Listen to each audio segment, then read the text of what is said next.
ವರ್ಷದ ಪವಿತ್ರ ಸಮಾರಂಭದ ಪಥಸಂಚಲನ ದೇಶಾದ್ಯಂತ ಎಲ್ಲ ಕಡೆ ನಡೀತಾ ಇದೆ. ಅದರಂತೆ ಇವತ್ತು ನಮ್ಮ ತುಮಕೂರು ನಗರದಲ್ಲಿ ಅತ್ಯಂತ ವೈಭವಿತವಾಗಿ ಅತಿ ಶಕ್ತಿಯಿಂದ ಈ ಒಂದು ಪಥಸಂಚಲನ ಬರ್ತಾ ಇದೆ. ಈಗಾಗಲೇ ಇದರ ಬಗ್ಗೆ ಸಂದೇಶವನ್ನು ಕೊಟ್ಟಿದೆ.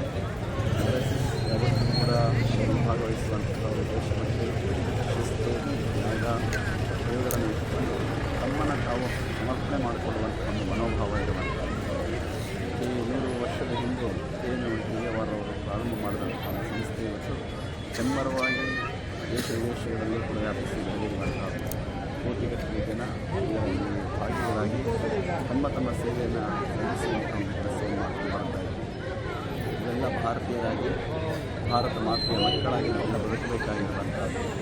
ಎಲ್ಲರೂ ಕೂಡ ಸಹೋದರ ಭಾವನೆಯಿಂದ, ಪ್ರೀತಿ ವಿಶ್ವಾಸದಿಂದ, ಶಾಂತಿ ನೆಮ್ಮದಿಯಿಂದ ಬದುಕುವಂಥ ಒಂದು ವಾತಾವರಣವನ್ನು ಇವತ್ತು ನಿರ್ಮಾಣ ಆಗಿದೆ.